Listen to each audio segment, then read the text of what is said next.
y de respetarte a ti mismo. O sea, al final del día, como seres humanos, considero que somos únicos, irrepetibles y debes respetarte a ti mismo.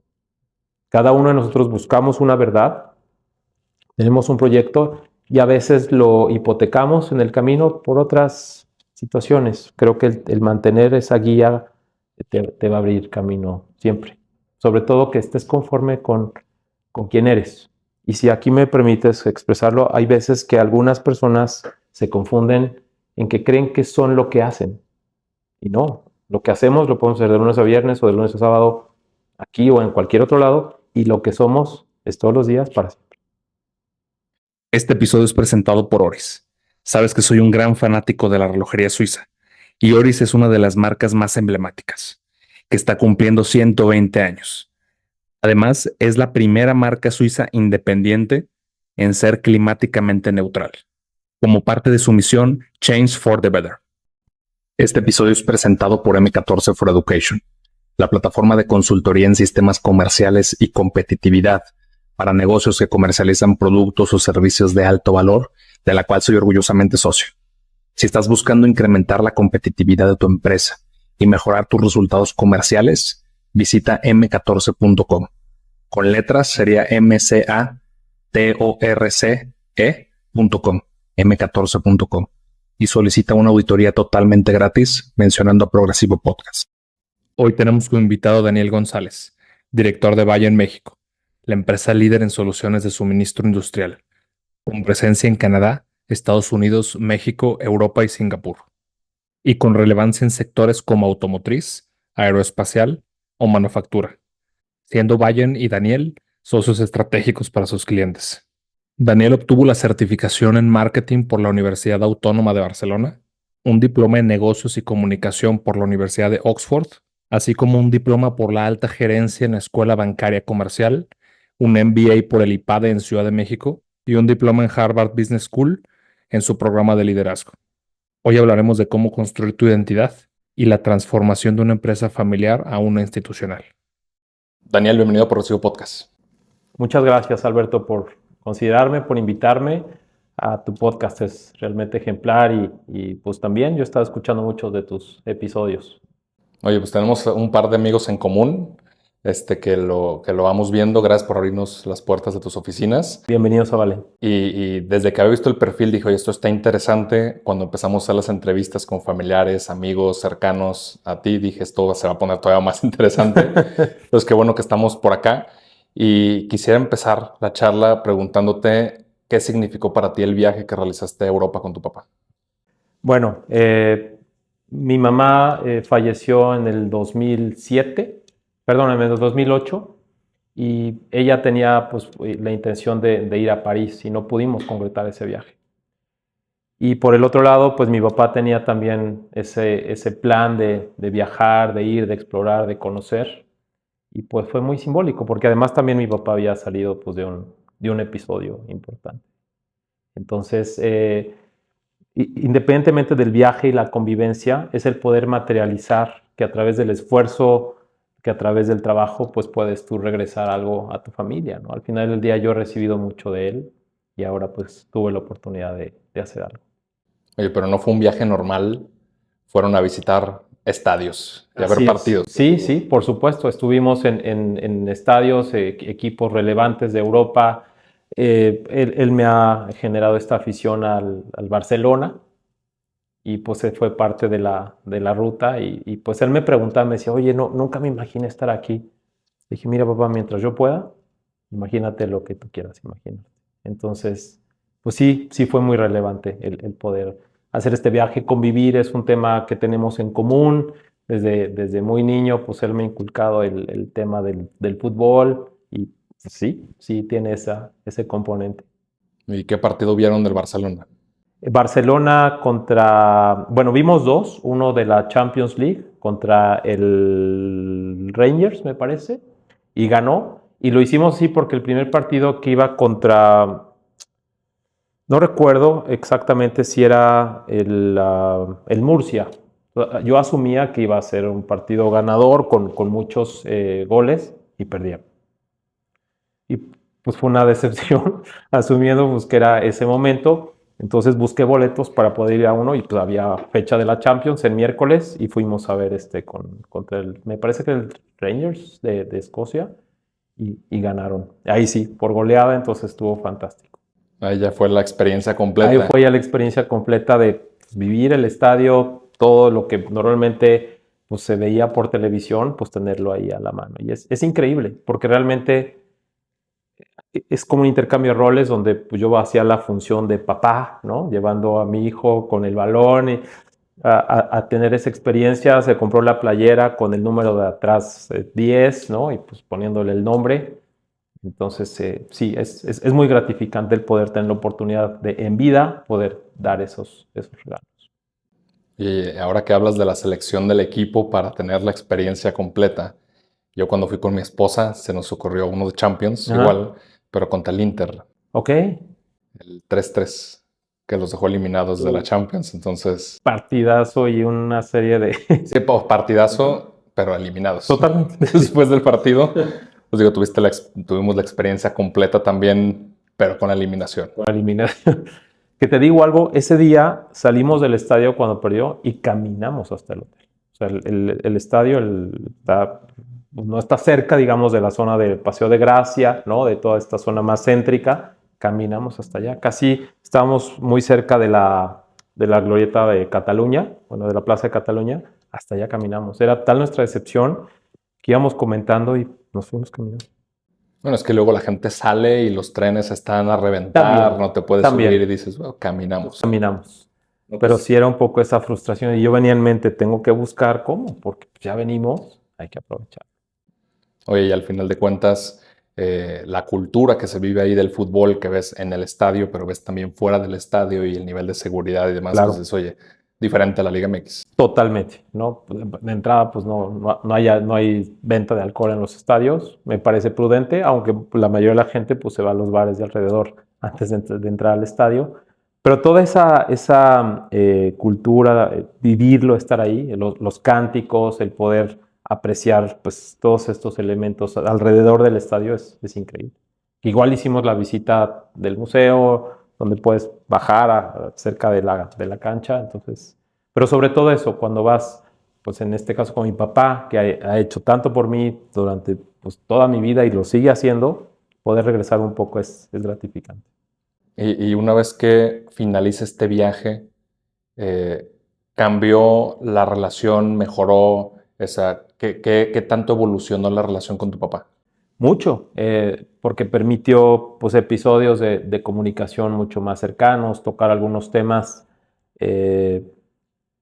digamos, después de que fallece un familiar tan cercano, pues su esposa, mi mamá, de repente son temas que no abordas comúnmente y ahí permite como, pues, ¿qué sentiste, no? Las etapas de duelo, pues hay un grupo o una serie de etapas que todos atravesamos, pero cada quien le entra en diferentes niveles. Entonces, ayuda también a eso y a entender un poco quiénes somos. O sea, al final del día asumimos muchas cosas.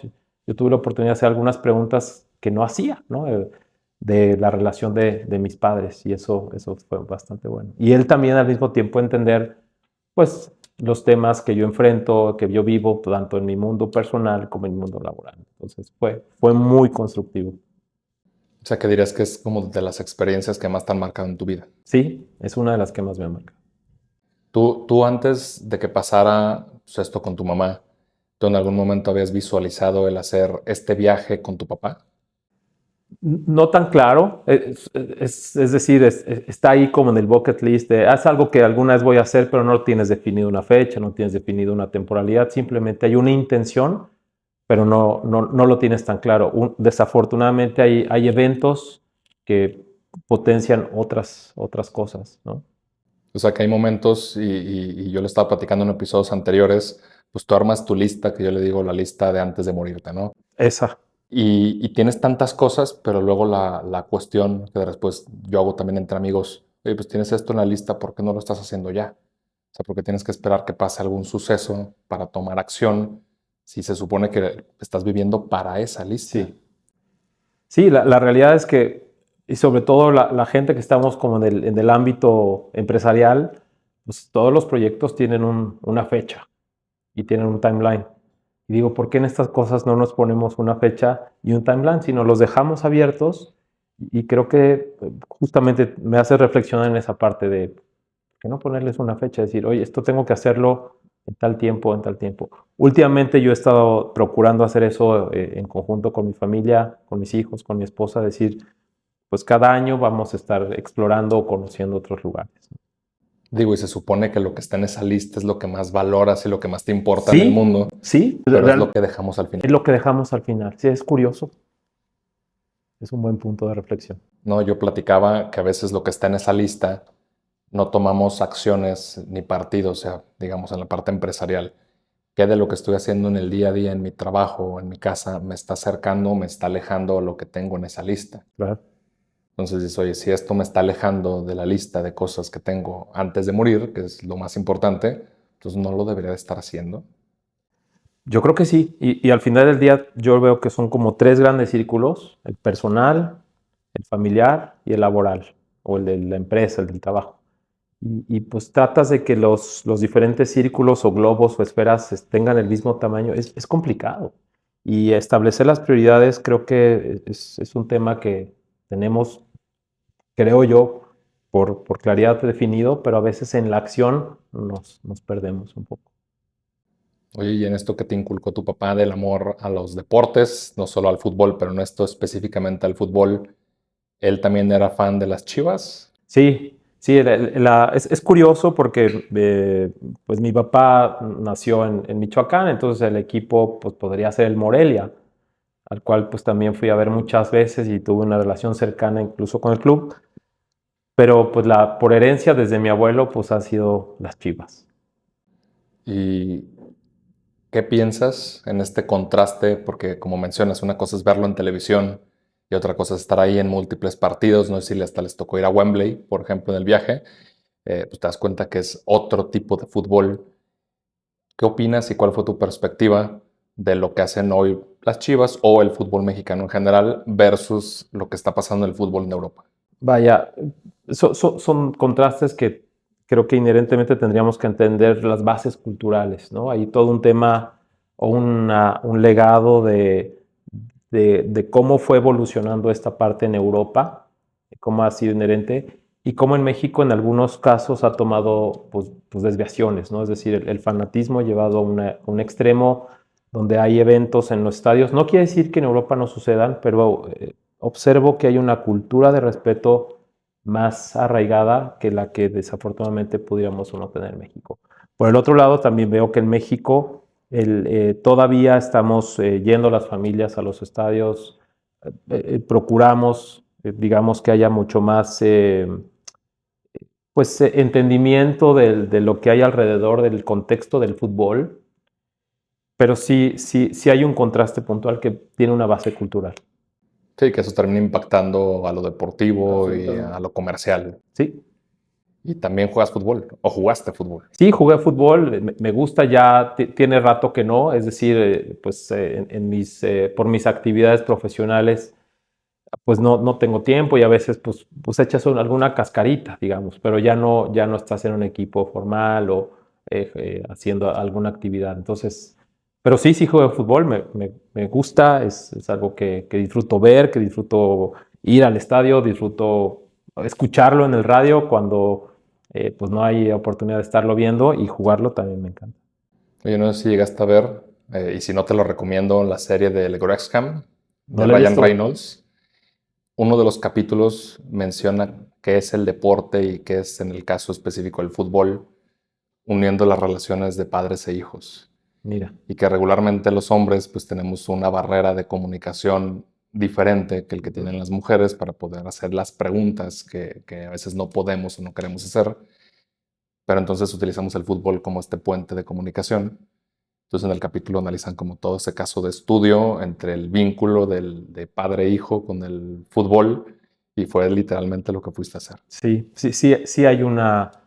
Es que hay muchos temas intrincados ahí, ¿no? Y pues sí hay un tema de herencia, hay un tema de convivencia, hay un tema de regocijo, pero también abre esos espacios a las preguntas, ¿no? Entre la atención hacia el fútbol, llámese por televisión o en el lugar, abre espacio a estos puntos. Es una buena terapia. Sí, sí, claro. Y considerando esta parte de relación con el fútbol, pero también considerando la relación con tu papá, ¿qué te llevó a no entrar a la empresa familiar y tú buscar, pues, trabajar en otros tipos de empresas, muchas también familiares, pero qué te llevó a no querer pertenecer a la empresa familiar? Siempre he creído que puedes abrirte camino por tus propios medios. Si bien la empresa familiar tiene origen en Michoacán y tiene un enfoque más a la parte dulcera, siempre fui curioso de no estar, en mi opinión, se puede crear y construir valor, pero también considero yo, en mi perspectiva, que es una zona de confort, porque de alguna manera, pues ya estás ahí y es como algo que se asume que es una continuidad. A tú atreverte a salirte de esa zona de confort y explorar otros lugares y abrirte paso por tus propios medios. Y eventualmente, ¿por qué no? Una vez adquirida una serie de experiencias, de aprendizajes, de temas, pues digamos, de conocimiento, regresar y enriquecer esa fórmula. Por el otro lado, si quienes están operando dentro de la empresa lo están haciendo bien, creo que también abre posibilidades a que tú busques otros horizontes. Pero esa es mi perspectiva. O sea, siempre me ha gustado el reto, me ha gustado llevar las cosas que... Esto no funciona, dénmelo, échenmelo. Ese es un poco... Y acá, si bien había un tema de legado, también hay una situación siempre en las familias grandes, de muchos miembros de la familia. Hay temas políticos, hay temas que yo prefiero mantenerlos en un punto de equilibrio, por llamarlo así. Y que termina siendo muchos de los consejos de grandes empresarios, el no trabajar o no involucrarte en empresas familiares, porque al final pues, hay una delicada barrera en el respeto. Como ya es mi familiar y lo conozco de toda la vida, pues considero que la orden que me están dando, por ejemplo, no la voy a seguir. Sí, sí. Y empiezan los problemas. Considero que ha evolucionado mucho el tema de la empresa, de la empresa familiar, donde en mi perspectiva a veces se confundía la dueñez con la parte personal y había como intrincado, y he sido testigo de muchos negocios que son productivos, pero no tienen clara esa función, de decir, ¿qué haces tú? O sea, ¿eres el dueño? Sí, pero también trabajas en la empresa, sí, pues págate un sueldo. Tu salario no es la utilidad neta del negocio. No puedes echar mano de eso. Eso es del negocio. Esa separación cuesta trabajo y sí requiere en muchos casos acompañamiento académico o acompañamiento externo de algún consultor que te ayude a hacer esa transición. Yo observo una evolución en muchos negocios en los que he trabajado y empresarios a los que yo conozco que han tenido esta evolución.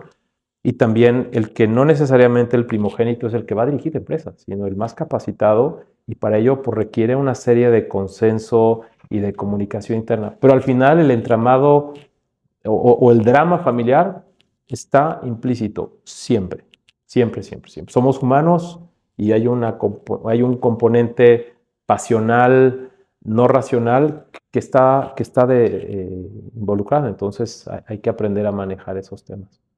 ¿Y a qué edad te diste cuenta que no querías ser parte de ese drama y de ese conflicto en tu familia? Muy pronto. La verdad es que es algo que no tuve que cuestionarme mucho. Muy, muy temprano. O sea, prácticamente desde la secundaria yo observaba que mi camino era otro. Y tenía claridad hacia dónde quería orientar.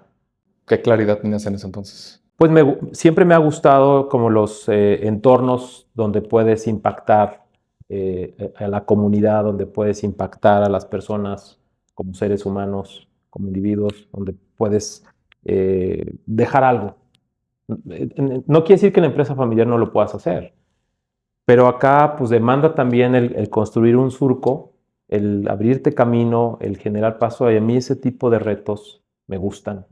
Yo tenía un compañero en la secundaria donde yo le hablaba de mis pretensiones de crecimiento y me decía, no, ¿cómo crees? Eso no es para nosotros. Yo, sí, Hay que construirse los diferentes peldaños para poder estudiar en el extranjero o ganarte una beca para poder ir a otro lado y abrirte paso como mexicano, que eso a mí me causa mucho orgullo cuando los mexicanos trascendemos en otros lugares, en otras demarcaciones, y por el otro lado, pues poder dejar un legado a aquellos con los que interactúas, ¿no? No, y también tuviste que independizarte joven. Sí, sí, sí, sí. ¿A qué edad te independizaste? Cerca de los 18, ya yo marqué mi separación, mi camino. Si bien había ciertos lineamientos en casa, pues yo quería construir mis propios elementos, ¿no? de trabajo. Y esta parte, pues sí también te genera un reto de crecimiento personal, pero pues también de abrirte paso en el camino. Y no descarto que todos esos aprendizajes que tomamos en la familia terminan manifestándose allí. O sea, lo que bien aprendiste tanto en disciplina como en valores se terminan manifestando allí. ¿Y tú eras algo rebelde? Sí, bastante. Sigo siendo rebelde. Y creo que esa rebeldía, puede haber la rebeldía sin causa, a la que yo llamo, o rebeldía con causa. Es decir, siempre me ha gustado como perseguir estas causas justas o estos temas de transparencia, de apertura, de construcción, sí, por supuesto, y de respetarte a ti mismo. O sea, al final del día, como seres humanos, considero que somos únicos, irrepetibles, y debes respetarte a ti mismo. Cada uno de nosotros buscamos una verdad, tenemos un proyecto y a veces lo hipotecamos en el camino por otras situaciones. Creo que el mantener esa guía te va a abrir camino siempre. Sobre todo que estés conforme con quién eres. Y si aquí me permites expresarlo, hay veces que algunas personas se confunden en que creen que son lo que hacen. Y no, lo que hacemos lo podemos hacer de lunes a viernes o de lunes a sábado, aquí o en cualquier otro lado, y lo que somos es todos los días para siempre. Al final lo que somos es lo que nos lleva a tomar las decisiones en las acciones que tomamos. De hecho, te mencionaba antes de arrancar la charla, pues lo que fuimos a hacer a Querétaro en una charla, y era justamente eso, es tu etiqueta de director no es quién eres. El día de mañana, si dejas ser director de X empresa, ¿ya no eres nadie? Claro, ese es mi punto, ¿no? Y yo observo y me encanta que Progresivo siempre tiene ese enfoque a destacar, a abrir, a generar un punto humanista en todos los entrevistados. Si bien son gente relevante, gente de vértice, gente que ha trascendido en sus diferentes campos, tiene una base humanista relevante. Es un tema que yo identifico como una base clara en tus entrevistados. Es que al final de cuentas creo que esa base de valores es lo que te lleva a tomar decisiones y estas decisiones eventualmente se transforman en un impacto en la industria o en el nicho que estás trabajando. Por supuesto, es decir, cuando te respetas primero a ti mismo, pues seguramente lo que conlleve después o a lo que te dediques después o lo que hagas, lo vas a disfrutar, porque entonces es congruente con quien tú eres. Y si no es congruente, entonces sí, hay que salir y buscar. Regreso a tu pregunta original, ¿por qué no continuar o no buscar en el negocio familiar? Porque no hacía congruencia con lo que yo soy. Entonces, pues busca lo que eres. Eso podría generar cierto confort, cierto camino tal vez más fácil, no lo sé, no lo exploré nunca, pero abrirte camino hacia lo que tú eres, respetar tu esencia. Y mi intención es poder trascender, poder dejar huella en las personas que toques a través de tu camino. Y en esta perspectiva que tenías a los 18 o 19 años, ¿tú sentías que había un apoyo por parte de tus papás a esta perspectiva de vida? Sí, sí la había, es decir, tenía dos oportunidades manifiestas, una deportiva, en la que mi papá pues siempre me manifestó su apoyo, ¿no? Para poderme enfocar más en estos caminos del fútbol. Seguramente no hubiera sido yo una estrella que se exporte a Europa, hubiera sido estos jugadores buenos que destacan, nada más. Pero por el otro lado tenía este impulso de parte de mi madre que observaba que podía yo trascender de otra manera enfocándome más en las áreas académicas. Al final del día ese fue el camino que decidí tomar, pero que también hubo mucha incidencia y mucha, ¿cómo llamarlo? Pues cabildeo o negociación para que yo tomara esta decisión. O sea que de alguna manera pues hubo una influencia para decir, oye, probablemente el camino de los negocios es el camino correcto a largo plazo. Probablemente, ¿no? Sobre todo, más que declarar el camino de los negocios, era el camino de la academia, ¿no? De no abandones y te enfoques en una carrera que puede o no resultar, que también de este lado puede o no resultar, pero parecía ser que me iba a dar una mejor perspectiva, ¿no? Y cuando llegas a una empresa familiar, ¿qué es lo primero que haces aparte pues, de la inherente comparativa de que tú vivías, que veías en la empresa familiar y ahora que formabas parte pues, de los peldaños, no de hasta abajo, pero no entraste como un directivo, que tuviste que remar, ¿no? Contracorriente? ¿Qué fue lo primero que viste en estas empresas? Bueno, primero es entender la composición organizacional de la familia, es decir, si no entiendes el legado de cómo fue hecha la empresa, muchas de estas empresas familiares tienen un rubro común, un tronco común, que es uno de los familiares que llegó con muy poco, con casi nada o relativamente poco y decide aportar, decide trascender, decide transformar la organización. Y esa es una primera generación que genera ese surco, ese cambio donde pues, se enfoca a poner un negocio que va a ser productivo y después vienen otras generaciones que lo vienen a transformar, lo vienen a generar. Creo que es muy importante entender esa historia porque eso va a ser una base durante toda la historia de la empresa que va a seguir generando ciertos pulsos. Y por el otro lado, después también, aunque hay un organigrama, hay un sociograma y hay un tema familiar que uno tiene que comprender. Si esta parte no lo hacemos, puedes caer probablemente en algunas situaciones políticas comprometedoras. Sí, que muchas veces puede ganar más esta negociación social que la negociación sobre el trabajo. Absolutamente. Es decir, yo nunca he descartado, y es observable en mi experiencia, que los temas del trabajo en las empresas familiares también trascienden y se tocan en las comidas, en las cenas, en los desayunos, en los eventos familiares en corto. Y algunas decisiones se toman ahí y trascienden después en el plano laboral. Entonces, es importante entender este entramado, es importante entender con quién estás hablando. Hoy es un miembro de la familia.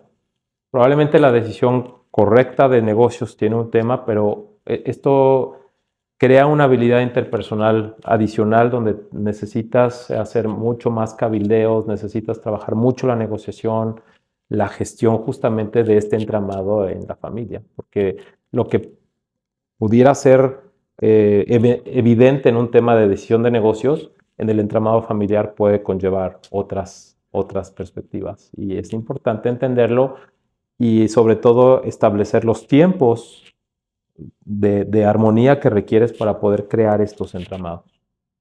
Hoy entrando a esta parte de lo profesional, pero conectado con lo que has aprendido dentro de las distintas instituciones alrededor del mundo, que has estado en Cuba, has estado en Oxford, tú te diste cuenta que necesitabas evidentemente ciertas habilidades y competencias para empezar a crecer dentro de la estructura organizacional, que es algo que ya no se ve tanto. Yo estuve viendo un par de estudios este año de la generación Z hacia adelante, donde ya no quieren crecer dentro de las empresas porque no les resulta atractivo esta relación de más dinero, pero es más responsabilidad y más tiempo, cuando lo que yo valoro es el tiempo. Entonces, ¿para qué crezco en una organización? No me quedo con las tareas o con las competencias básicas para que me paguen, y si puedo trabajar desde Puerto Vallarta o desde donde sea mejor. Pero en ese entonces tú tenías bien claro que tú querías llegar a ser director general. Esa es como pregunta. Claro. Y después, ¿cómo supiste qué tipos de cursos, certificaciones, diplomados, másters tenías que estudiar para tener las competencias y poder llegar ahí? Sí, coincido en que al establecerte una meta de largo plazo, es importante dosificar los esfuerzos para poder ir balanceándote a esa meta y que no sea un tema fortuito, circunstancial, sino es un tema que se ha trabajado y que eventualmente se va a manifestar. Y estar menos expuesto al azar o a la suerte. Yo creo que nos lo vamos construyendo nosotros. Y en efecto, cuando tienes claro que quieres ser una persona de vértice, quizá yo no empecé a tener claro que quería ser director general cuando empezó mi historia laboral dentro de Grupo Comex, por ejemplo, y que empecé a observar algunos liderazgos que al mismo tiempo influyen en tu sistema, en tu gestión. Y entonces, ¿qué habilidades vas a requerir o qué competencias para poder construir así ese modelo?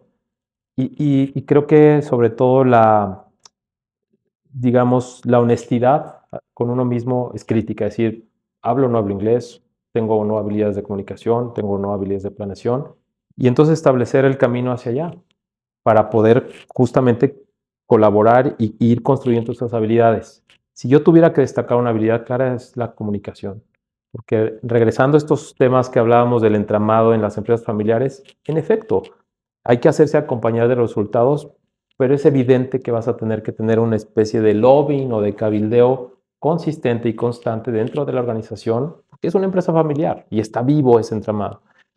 Y ese tema de comunicación hay que construirlo correctamente en los tiempos adecuados, con los liderazgos adecuados, porque también para crecer en una organización, si bien nos hacemos acompañar de resultados, necesitas sponsors, sí o sí. Todos hemos necesitado que alguien nos extienda una mano. Lo mismo estos grandes líderes que han construido estos grandes consorcios o empresas familiares, alguien les tendió la mano y les dio un préstamo o les puso una máquina en comodato o confió en su palabra. Entonces, al final del día necesitamos hacernos de llegar a sponsors. ¿Y cómo construyes? Pues hay que vender tu proyecto o hay que vender tu programa, hay que venderte a tú mismo para que entonces compren ese boleto y te apoyen y te desarrolles dentro de la compañía. No quiere decir con esto que relación mata resultados. Es una combinación donde nos tenemos que hacer llegar resultados y entonces sí, a través de esos resultados puedes generar estos sponsors. Entonces, estas habilidades blandas son las que te terminan abriendo la puerta y cuando pasas, pues ahora sí son los resultados o son las habilidades técnicas para poder demostrar. Claro. Porque dicen, no, oye, pues, probablemente las habilidades blandas son las que te abren la puerta, pero si no eres competente, pues te van a sacar y las van a cerrar. Claro, y es construirte estas oportunidades de tener este elevator speech, ¿no? Con el director general o con el presidente o con el primo del presidente, para ir justamente construyendo tus entramados y que hablen de ti, porque de otra manera pues, no eres visible dentro de la organización. A veces son organizaciones muy grandes, tú vas llegando, eres uno más. ¿Cómo vas a construir ese camino para ser una persona digamos, de vértice dentro de la compañía? Ahí me tocó ser parte de un experimento donde yo no soy ingeniero químico, me gusta, se me facilita el tema de la química, no a ese nivel de expertise, y fui parte de un experimento de decir, bueno, pues, has demostrado habilidades en venta, pero pues todo nuestro equipo que está en esta actividad de promotoría comercial del segmento de pinturas, pues saben de pinturas y de polimerización y de enlaces químicos. Vamos a hacer una prueba contigo, te vas a ir a un entrenamiento y tienes que sacar mínimo 9 en los resultados. Si sale bien, pues tienes listo ese trabajo. Y si no, pues no salió bien y ya perdiste tu posición, porque pues una vez que entres a este programa, pues alguien tenemos que traer a sustituir. Ese tipo de retos son los que a mí me gustan. Pero también tienes que hacerte valer de sponsors, donde le digas, oye, necesito quedarme media hora más, una hora más para entender más los procesos químicos de los enlaces de las pinturas. Al final del día, en la industria de pinturas me dicen ingeniero, yo no soy ingeniero. Y deriva justamente de este interés de querer aprender. Y aquí otra vez, la comunicación es una habilidad que se requiere. Y la segunda es esa curiosidad a seguir aprendiendo. A no decir, ya llegué, ya la hice, no, hay que seguir aprendiendo. Y acércate a aquellas personas que te pueden aportar temas y muestra sencillez, es decir, no sé, es mejor generar la pregunta. Yo era esa persona, va a preguntar otra vez. Sí, voy a preguntar otra vez. Pero preguntaba una vez más, mientras que los otros probablemente se quedaban con las dudas persistentes. Y esto, pues es parte de construirte ese modelo. Tienes que tener claro que va a demandar, no lo puedo llamar sacrificio, porque a veces suena fuerte la palabra, pero sí enfoque, sí dedicación. ¿Realmente te importa? Adelante. Entonces, Y al final que sea parte de un plan. O sea, a mí me gusta mucho el modelo que tiene Jordan Belfort, Entonces, en los cursos de preparación de ventas, te pone el circulito, ¿no? ¿Quién eres hoy? ¿Quién quieres ser? Y todos los peldaños que tienes que construir para llegar al otro lado. Pero si desde inicio no somos conscientes y no nos queremos dar cuenta de dónde estamos parados hoy, pues nunca vamos a poder ver dónde tenemos que estar mañana. Totalmente. Es decir, creo que esa honestidad individual es clave. Y de repente decir, no tengo esa habilidad, voy a trabajar en eso. No sé de ese tema, voy a tratar de aprender sobre ese tema. Y pues conlleva pues mucha autodidactamente mucho del proceso y también acercarte con aquellas personas que tienen la autoridad en esos temas para poderles aprender. Entonces, creo que eso es lo que enriquece el proceso, pero regreso al tema de origen, nunca perder de vista quién eres. Podrás ir ganando autoridad en ciertos temas, poder dentro de alguna organización, pero no puedes perder de vista quién eres y quién quieres ser, no qué quieres hacer. Y tratar de converger esas dos partes del hacer y el ser es uno de los grandes dilemas de nuestros tiempos. Tenemos grandes directivos con temas familiares y sociales complicados, cuestionables. O al revés, gente que es muy exitosa en unos rubros y pienso yo que esos balances tú mismo te los tienes que dar. Tú mismo tienes que mantener los pies claros de quién eres. Por ejemplo, ¿tú quién eres fuera de la organización y fuera de todas estas etiquetas que nos vamos poniendo para darnos una identidad? ¿Quién eres tú? Al final del día, soy un individuo que quiere crecer. Podría señalarlo espiritualmente y con esto no, por favor, no quisiera yo apuntar a ninguna corriente religiosa, sino mejorarte como persona. Y al mejorarte como persona justamente está en esa atención de poder ser más empático. Yo creo que hoy la situación que vive nuestro país demanda mucha empatía, porque hay otros sectores que demandan cosas que no tenemos y parte de esa empatía no es ir y hacer un donativo o meterte en la filantropía solamente, sino buscar cómo puedes tú incidir en esas causas o aprovechar esa función que tú realizas. Pero como persona, seguirte transformando y mejorando. Es decir, entregarle lo mejor que puedas a todos.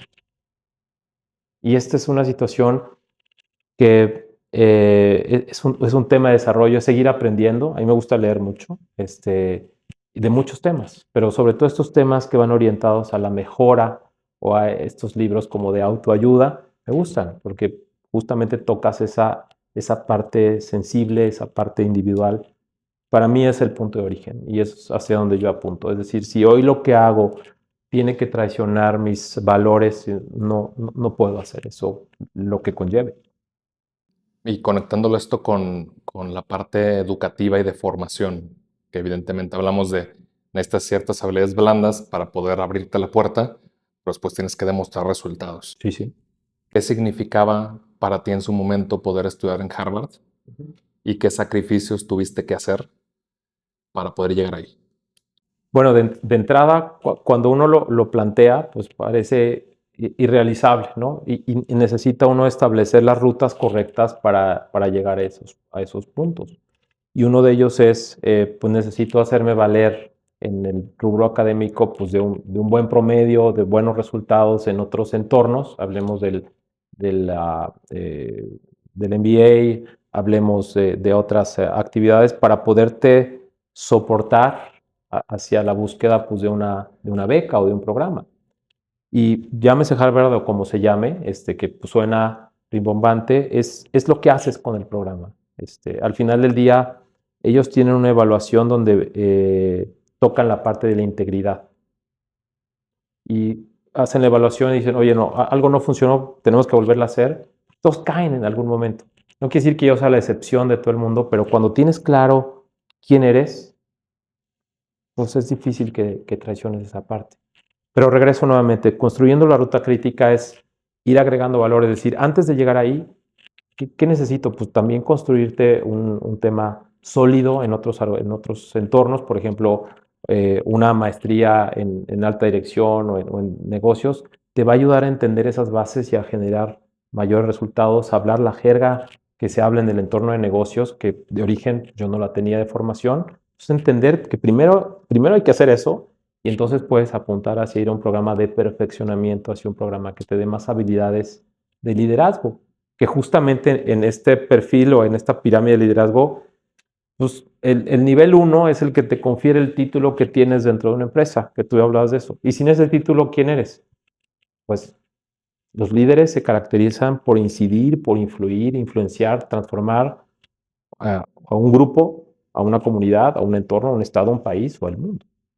Y eso no tiene nada que ver con los títulos que nos pueden otorgar, ¿no? en diferentes entornos, sino más bien tiene una base inherente en quién eres tú. Y ese creo que es uno de los elementos o de los rubros más claros. Pero también destaco aquí que hay que creer que puedes hacerlo. Mucha gente lo descarta porque no tiene los medios económicos para llegar a costearse uno de estos estudios o estas, a veces se descarta por el tiempo. Hay muchas maneras de descartarlo, pero si uno lo cree, si uno tiene firme que ese es el camino y se traza un horizonte, es viable. Fíjate, me parece relevante porque yo estaba viendo un estudio donde apuntaba que más del 60% de los alumnos que ingresaban a los distintos programas de negocios de Harvard eran o personas que tenían altos grados, o sea, hijos de altos grados políticos o empresariales, o hijos que ya estuvieron, ¿no? De padres que estuvieron en la universidad. No todo era 100% de poderlo costear o no. Y evidentemente el filtro de personas que vinieran ajenas a esos círculos era tan pequeño que hoy en los medios sociales y en las redes sociales y la marca personal, cualquiera ha estado en Harvard, pero si nos damos cuenta, como este y como muchos otros programas, pues tienen que ser personas que ya están creando un impacto en las empresas y hoy las redes sociales pues solamente terminan potencializando el éxito profesional que están teniendo. Totalmente, porque independientemente de que pudiera uno tener los medios económicos, hay que generar una carta de intención de por qué quieres hacer eso, por qué quieres hacer un programa de liderazgo, por qué quieres venir aquí, ¿no? O sea, si lo que quieres es para pues, pues ponerte el logo por otro lado, quizá no es lo que agrega valor, sino cómo finalmente vas a incidir con esos aprendizajes en los diferentes entornos. Y en mi opinión, pues eso es loable y está abierto, ¿no? Y repito nuevamente, también como mexicanos, trascender y a otros lugares es muy bueno. Hay muchos, ¿no? Muchos otros mexicanos que están por ahí. Y en esta primera etapa profesional que tuviste en Grupo Comex por 13 años, ¿cuáles fueron las habilidades y digo, no solo hablando de las técnicas, sino las de liderazgo que fuiste aprendiendo cuando fuiste escalando en las distintas posiciones que te ayudaron evidentemente a tus distintos pasos profesionales? De primera es que conforme vas avanzando, pues tienes que hacerte llegar de un equipo mejor que tú o tan bueno como tú, si ese es el punto. Es decir, porque el factor de crecimiento y de generación de resultados no es un tema solamente individual, sino es hacerte llegar de las personas y de los talentos correctos para poder trascender. Y ese fue un punto clave, ¿no? Digamos, en el desarrollo, en el crecimiento, pues de repente tocas de ser un contribuidor individual y que dependes absolutamente de ti, al llegar a gestión en equipo donde hay gente con mucha experiencia o gente con más años, ¿no? Dentro de la organización, poder transformar. Y regreso, el tema de la comunicación y de entender por qué lo hacemos. O sea, ¿por qué esa persona va ahí a trabajar todos los días? Hay algo atrás, hay una motivación. Yo no creo en que somos motivadores los liderazgos. Establecemos puntos de llegada y entonces la gente dice, este tren va para donde yo voy, o se parece, o hay una estación previa donde yo me puedo bajar. Y esto ayuda mucho en la construcción del progreso. Es algo que a mí me ayudó mucho, esta conexión también interpersonal, no nada más las personas son recursos, yo no estoy de acuerdo que sean recursos humanos, los recursos se agotan, los recursos se desechan, los recursos, sino es capital, somos talentos que abordamos y en la medida en que logramos trastocar esos elementos, entonces suman a un objetivo común que nos trasciende a todos en diferentes impactos. Esto me ayudó mucho. Por el otro lado también, pues hacer el network. sea, tienes que administrarte a ti mismo y hacerte llegar de estas competencias que necesitas, pues, con tu equipo y entender cada uno qué motivaciones tiene y alinearlas para centrarlas en un equipo. Y al finalmente ese network que puede estar en otras áreas dentro de la misma compañía, estos sponsors que vas a necesitar, sobre todo en empresas familiares, y los externos, proveedores, clientes, empresas adyacentes o que se correlacionen, te van a ayudar también a poder generar tu objetivo. Entonces, muchos de los elementos están en construir estos puentes y entender, por eso hablo un poco de esa empatía, ese ir más allá de decir, ¿por qué hace lo que hace? ¿O para qué lo hace? Y a veces esas preguntas parecieran simples, pero son difíciles de responder a veces. A veces, pues, sí sigo aquí porque aquí sigo. Y realmente a lo mejor abandonaste un plan, un deseo, una meta y puedes encontrar a lo largo y ancho de cualquier organización chefs, pintores, escultores, artistas que abandonaron eso pues, por alguna causa y generan esa corresponsabilidad de decir, no, pues no se va a poder hacer y pues como no se pudo, pues ya lo abandoné. Y a veces pues, genera la inconformidad suficiente o ponte en la zona salte de ese potencial confort y busca lo que quieres hacer. Y es ahí entonces donde tú correspondes a lo que eres, no a lo que haces. Sí, que probablemente estuviste viviendo en automático y realmente no estuviste tomando las decisiones, sino te fuiste adaptando a lo que otros también podían querer o esperar de ti. Porque al final del día estamos también expuestos a esas influencias externas y no quiere decir que, oye, a mí no, por supuesto, todos atravesamos ese rol, pero hay que también identificarlo. Hoy estoy siendo afectado por estas influencias exteriores, ¿no? De repente entras en el fast track de crecimiento de la compañía y crees que eres tú y no. Hay un entorno que también favorece ese crecimiento, ese desarrollo y hay que tenerlos muy claro. Tú que mencionas, ¿no? Que la empresa no eres tú, si va creciendo, si va creciendo o si está decayendo. ¿A ti te llega a afectar en lo personal cuando las cosas no van bien en la empresa, que te afectan a ti y luego eso va y afecta a tu casa, a tu familia? La verdad es que he logrado, la respuesta, digamos, concreta sería depende, ¿no? Porque hay impactos relevantes que de cierta manera, pues sí trascienden, pero creo que es muy importante establecer esa separación, es decir, pues estoy en el entorno de familia, haz tu rol de familia. Y en el rol laboral, pues tienes una función que hacer. A veces es polémica, a veces pues, no es agradable. Las mejores decisiones para la empresa no son las más populares y hay que tomarlas. Y hacer estas separaciones creo que permite pues, tener una mayor armonía. Es complejo, pero procuro hacerlo. Sí, que podría ser el problema de grandes empresarios exitosos, esa división o ese equilibrio, como Ikigai, ¿no? El modelo, donde dices, oye, pues que le estoy dando mucha prioridad a un punto y eso me desbalancea el resto y termina afectándote emocionalmente. Lo que yo que te quisiera preguntar con esto, que me parece interesante, es 13 años en una compañía, ¿tú te visualizabas quedándote ahí toda la vida y haciendo carrera toda la vida en esa empresa? ¿Sí o no? ¿Y por qué terminas saliendo e involucrándote en otras empresas de giros similares, pero también con este rol de buscar la institucionalización y la reorganización? No, la verdad es que no me veía ahí. Digamos, repito, al estar en un consorcio familiar, también hay claridad que hay posiciones a las que vas a poder aspirar y posiciones a las que no. Entonces, teniendo muy claro el techo, pues vas trabajando y pues cada vez es como un contador regresivo que te va diciendo, pues, pues hay que moverse. También es relevante el atreverse a explorar, porque pues, una vez que construyes una carrera pues, de más de 10 años en una institución, pues ya tienes un nombre dentro de la organización, una construcción de network relevante, atreverte a moverte es un tema, digamos, muy retador.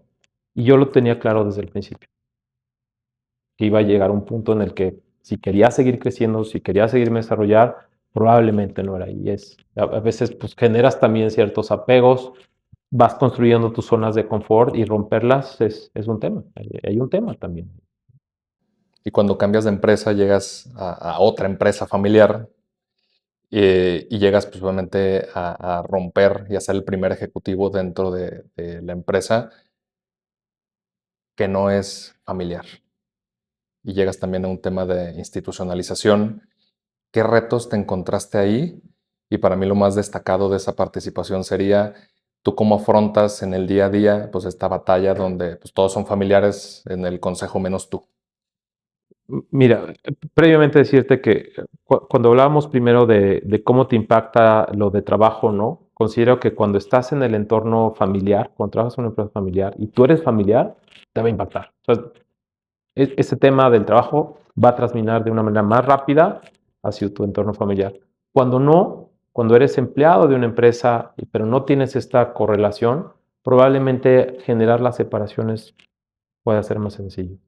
Regreso a este punto. Llegar y entrar en una empresa familiar, exitosa, que ha tenido pues un desarrollo, pues es importante. Y sobre todo entender en el punto donde una empresa familiar que quiere institucionalizarse, pues no es de un día para otro. Es un proceso largo, es un proceso que conlleva, hablo de estos temas, pues hay un poco de pasión, digamos, ¿no? Porque, repito, las historias de las empresas familiares parten de estos retos individuales. Entonces, trascenderla e institucionalizarla, pues también tienes que hacerte llegar de las voluntades, así lo digo como es, de los miembros y de las personas de vértice de la organización. Entonces, primero es identificarlos, quiénes son estos líderes de opinión en el consejo, en la familia, de los que vas a necesitar una mano y apalancar para poder provocar este crecimiento. De otra manera, es prácticamente improbable, ellos son los dueños de la empresa. Entonces, pueden generar un cambio de timón en cualquier momento y creo que es importante. Entonces, pone otra vez de manifiesto las habilidades de negociación, de cabildeo, son todos los días y hay que manejarlas con mucho tacto, con mucha prudencia, porque al final del día, pues estás trastocando la empresa familiar, donde es un tema patrimonial. Estás tocando, vaya, es muy importante, o sea, y más cuando generacionalmente ha trascendido y que te dan las llaves para poder tomar, es algo muy relevante. Entonces es un encargo que hay que tomarlo con ese decoro, pero sobre todo entendiendo estos elementos familiares, cómo están construidos los entramados. Hay relaciones bien construidas dentro, hay relaciones antagónicas dentro. Si eso no se tiene claro en el diseño, es altamente probable que se cometan errores. Y en este caso, tú siendo pues, el primer ejecutivo fuera de la familia, pues a cierto punto un rol imparcial, evidentemente en las decisiones, ¿qué tanto puede afectar a una empresa familiar, tú que lo has vivido en diferentes organizaciones, el que los mismos socios o miembros del consejo de administración sean los que están frenando el crecimiento de la empresa? Es común y es notable porque pues es generar el consenso de muchas voluntades, de muchos enfoques. Por lo tanto, el hacerse acompañar de elementos tangibles, objetivos, de resultados con base y poderlos comunicar adecuadamente es muy relevante.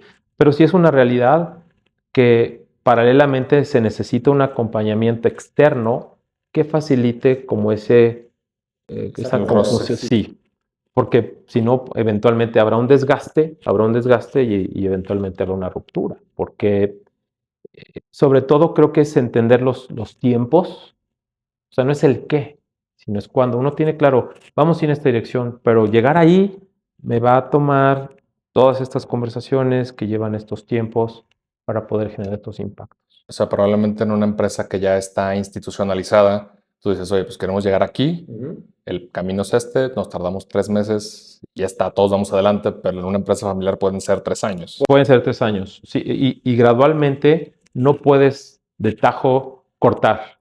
Siempre tienes que decir, bueno, en estos elementos que han sido actividades o formatos o eventos donde la familia está muy vinculada, tienen que seguir participando. ¿Sí? Y entonces tienes estos matices claroscuros donde pues siguen estando, pero no estando, ¿no? Es algo curioso y eso ayuda mucho a hacer una transición donde pues, se maneja, si me permites expresarlo así, esta mano izquierda de, pues, pues das foros, sigues generando este acompañamiento y entonces pues los resultados, porque al final del día son implacables con los resultados. Y más cuando llegas a una empresa que ya es exitosa y que está en una transición, pues cuando menos tienes que generar los ritmos de retribución y negocio a los que se están acostumbrados. Y estos cambios institucionales que puedan ser pues muy aventurados y muy disruptivos, hay que administrarlos poco a poco. Mi recomendación es primero, siempre en la familia hay estos liderazgos que están más abiertos a ese cambio, con ellos hay que hacer la primera venta y generar ese consenso y sponsoring y después, pues al final del día, todas estas empresas, aunque transicionan, hay un patriarca o una matriarca que dirige y hay que generar ese consenso y eso conlleva una conversación individual, pero tener este tratamiento y este involucramiento, este consejo, es algo que funciona bastante bien. No quiere decir que es determinante y que uno va a hacer lo que le dictan, pero es justamente negociar. Por eso, en estas idas y vueltas es donde estos cambios que pudieran tal vez hacerse en un año toman 3 años. Pero la ventaja es que en el momento que suceden son absolutos y son claros. De otra manera, te pudiera suceder que haces un cambio y después te reviran y te dicen, regrésate. Y eso a la empresa la afecta muchísimo hacia el entorno de los asociados o empleados. Es un entorno bastante, digamos, eh, hostil, es inestable y esto pues termina impactando en la organización. Que es algo que termina pasando mucho en las empresas en México y en Latinoamérica, donde no existe, aunque exista un consejo de administración y exista un gobierno corporativo, pues el hecho de que las cosas no pasen como deberían de pasar, pues terminamos a medias, ¿no? Sí, con procesos y con formas familiares y sin orden, hasta que las podemos ordenar y pasar por el proceso. Totalmente. Mi recomendación a aquellos que están en una posición como esta es siempre tener el porqué. Cuando uno explica el porqué, pues baja un poco las ansiedades, un poco las incidencias de las voluntades y logra hacer esta transformación. A mí me tocó estar en un caso donde te llama el liderazgo, ¿no? O el dueño y te dice, se tiene que revirar esta decisión. Entonces tú tienes que explicar por qué se está tomando, darle elementos objetivos y entonces también tener ese valor, decir, ustedes me pusieron aquí para hacer este cambio nos va a llevar a este lado. Regresar podría significar estos impactos. Y normalmente no es una hoja en blanco, entonces hay que definir muy claramente esas cuadrículas. La familia no te lo va a decir y lo tienes que ir construyendo, decir, aquí tengo más libertades, aquí tengo menos libertades, pero se va construyendo a través de eso. Pero sí es muy recomendable tener este aplomo de retar a través de los datos, a través de la información objetiva y generalmente, cuando menos, permite aplazar esos arrebatos y tener una mejor discusión. No siempre funciona, pero en la mayoría de los casos tiene un mejor efecto. Sobre todo buscando el beneficio de la empresa, que eso es lo que al final del día pues integra estos efectos, ¿no? Sí, lo que se supone que cuando tomamos la decisión, decir, oye, pues por esto me contrataste. De hecho, esto me lleva a una pregunta que yo he sido parte y víctima del mismo caso dentro de un consejo. ¿Qué pasa cuando, ya sea hoy en Bayern o en su momento en Comex o en Prisa y en las distintas organizaciones, sin mencionar evidentemente nombres, tú tuviste este problema donde yo soy el dueño, entonces se va a hacer lo que yo diga dejando de lado datos, consejo y demás, y que de alguna manera no se respetara ese orden o esa estructura o ese poder que te habían inferido a ti como director o presidente? Es un tema que se debe administrar y tener como muy claro, primero, si se hace, si se concede y cuándo se concede y qué se concede. Eventualmente van a suceder estos aspectos y uno tiene que generar este termómetro, decir, vaya, es un tema de bajo impacto a la organización. Siempre tener en vista la organización, porque si nos perdemos en los egos, al final del día eres un empleado y eres prescindible todo el tiempo, y estos son los dueños. Pero tampoco se trata de cuidar tu empleo, sino de poder generar la discusión correspondiente. A veces no se quieren observar los datos, no se quieren ver los temas objetivos, entonces tienes que palear qué impacto va a tener la organización para poder mitigarlo. Y ese es tu trabajo. Al final del día es parte de, no está escrito en ningún contrato, no te lo platican en la entrevista, no te lo dicen nunca, pero es así. Entonces es cómo generas o matizas ese negro o blanco en grises que generen un menor impacto en la organización y después te permita regresar y de alguna manera manifestar pues que no estábamos tomando la decisión correcta de una manera muy política, pero al mismo tiempo mostrando una solución alterna y entonces dándole crédito a ese mismo que tomó el arrebato de la decisión y esto matiza un poco los elementos. Hay que ganárselo y es un tema claro, o sea, no porque llegues y te entregan las llaves, todos te van a decir que sí, te van a poner a prueba, te van a poner retos, justamente se van a generar estas discusiones y hay que entender cuándo es prudente que crear la confrontación constructiva y cuándo es decir, perfecto, esta empresa, vaya, esto es administrable, ¿no? Es algo que podemos conllevar. Si esto se tiene y es un vaivén donde permite justamente, pero repito, siempre teniendo en mente qué es lo que más le conviene a la empresa. Sí, creo que el reto es saber en qué momento la discusión se está yendo a algo personal y sobre todo cuando estamos hablando, digo, si esto pasa en una empresa ya institucional, pues bueno, en una empresa familiar va a pasar mucho más. Mucho más. Decir, oye, pues en qué discusión sí vale la pena meterme porque el impacto que va a causar en la organización es mucho más grande si no tomamos esta decisión. Es un rol de negociar, es un rol que como dijo Vincent, de que salió hace unas semanas para la salida de este episodio, se necesita mucho estómago Mucho. para trabajar a nivel directivo en México, para emprender en México, porque muchas de las decisiones terminan siendo con el estómago y termina siendo un dedazo al aire de qué queremos, y muchas veces pues, la organización pasa a segundo plano. Claro. Y esta parte de la institucionalización como tal, yo me atrevo a decir que no es un absoluto. Es un intermedio donde pues se ayudan, se apoyan justamente para evitar las disputas familiares, pero al final del día vas a tener que hacerte valer de esas dos, tres, cuatro corrientes familiares que pueda haber para crear el consenso. Y eso enriquece mucho desde el punto de vista de la construcción en las habilidades de negociación, en la generación de los tiempos, en el acompañamiento sobre los resultados. Es crítico, pero sí hay que tener mucha tolerancia. Está uno expuesto todo el tiempo pues, a este tipo de eventuales roces o eventuales potenciales confrontaciones, sobre todo en los primeros años. Una vez que a través de las decisiones, de los resultados, van concediendo un poco más. Y entonces el consejo que es muy recomendable que haya consultores externos, pues también hace estas veces de pivoteo para facilitar el proceso. Sí, digamos, para que no se esté inclinando a yo soy el dueño, yo mando. Claro, pero al final del día está ahí manifiesto. Y si además la empresa ha sido exitosa así, tomando estas decisiones así, pues es importante hacerse valer con muy buena información e internamente también tener el acompañamiento de estas autoridades o liderazgos que a veces también son consultados pues, con relación a la transformación de la organización. Daniel, estamos llegando al final de la charla. Creo muy enriquecedora desde cómo lo personal termina afectando nuestro impacto a nivel organizacional. Y me gustaría preguntarte en todos estos años de trayectoria, no solo profesional, sino de vida, ¿con qué lección te quedas que te ha ayudado a convertirte en la persona que eres hoy?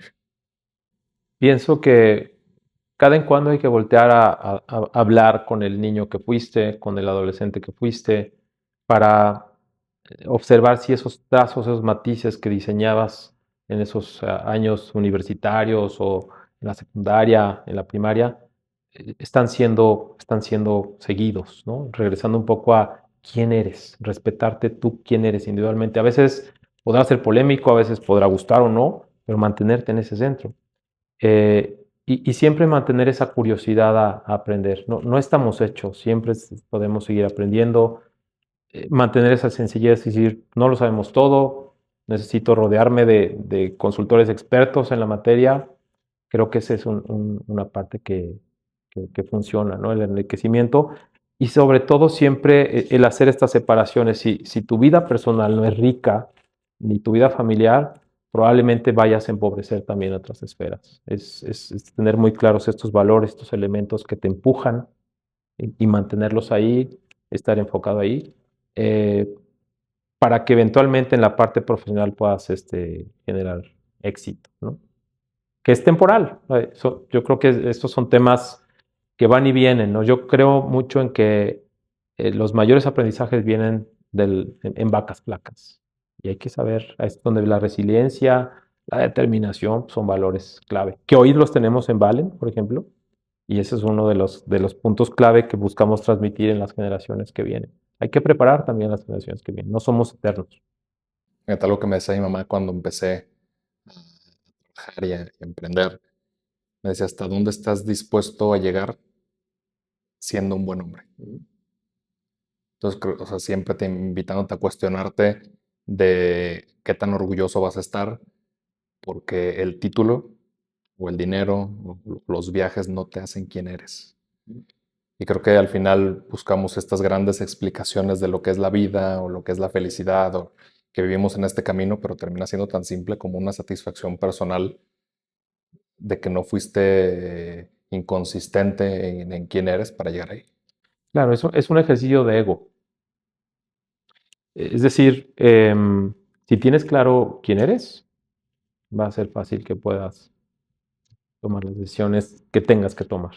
Y siempre, pues, estar orgulloso de cómo seas visto, sobre todo el ejemplo que quieres dar a tus hijos o a las generaciones o a las personas que vean en ti una potencial persona como influyente o como un modelo. Daniel, pues te agradezco muchísimo el tiempo, la charla. ¿Cómo pueden encontrarte las personas? Nosotros conectamos a través de LinkedIn. ¿Cómo pueden encontrarte en redes sociales? A Vayan, para que puedan ver los proyectos que están haciendo. También eres conferencista y que puedan ver tu trayectoria y también lo que estás haciendo a nivel profesional. Sí, mi perfil está abierto en LinkedIn. Ahí es fácil encontrarme. Pero también si se quieren acercar en nuestra página valen.com.mx, ahí pueden identificar todo lo que estamos haciendo. Valen hoy se caracteriza por ser una empresa que tiene pues una población muy joven. Y pues eso nos hemos rodeado de talentos jóvenes, muchos son recién egresados de la universidad. Si quieren probar y hacer una primera oportunidad, aquí estamos abiertos, necesitamos rodearnos de mucho talento joven. Eso está abierto y se van a dar cuenta de lo que hacemos, porque atendemos 3 sectores muy importantes, de altísimo impacto y sin duda puede ser una oportunidad de desarrollo, sobre todo por el acompañamiento y este enfoque constructivo, tanto en Canadá como en Estados Unidos y México, a los valores. Es algo que vivimos, entonces no solo es un letrero colgado en algún lugar de la oficina, sino es algo que se vive. Y yo los invito a quienes quieran entender un poco más, valen.com.mx. Oye, que a mí me llamó muchísimo la atención lo que mencionabas de la oficina al inicio. O sea, realmente viene de una intención de cuidar a las personas que van a terminar siendo el futuro de la compañía. Por supuesto. Hablábamos un poco de esa intención de quedarse o no quedarse, lo entendemos, pero buscaremos siempre que sea esta la mejor oportunidad de crecimiento, que sea un lugar donde quieran hacer carrera. Pues te agradezco, Daniel. Por aquí vamos a dejar las redes sociales y los enlaces para que vayan a ver el contenido y vayan a ver lo que está haciendo hoy la empresa. Y pues te agradezco muchísimo el tiempo y recuerden que todo avance es progreso. Nos vemos la próxima semana. Gracias. Muchas gracias a ti. Muchas gracias por escucharnos hoy. Si disfrutaste esta charla, compártela y síguenos en redes como @progresivopodcast. Nos vemos en el próximo episodio.